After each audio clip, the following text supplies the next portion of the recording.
guys, magsasaing na po tayo. Ayan, ito yung aming bigasan. O diba? Ay, ganda ng salukan namin o guys. O, paya. Magsasaing na tayo. Ganito.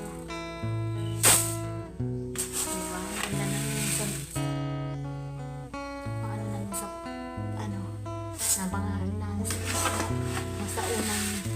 sinaunang panahon na yan guys.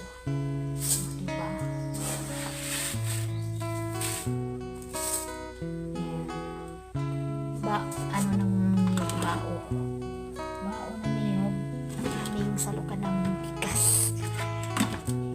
Sasain na po ako guys.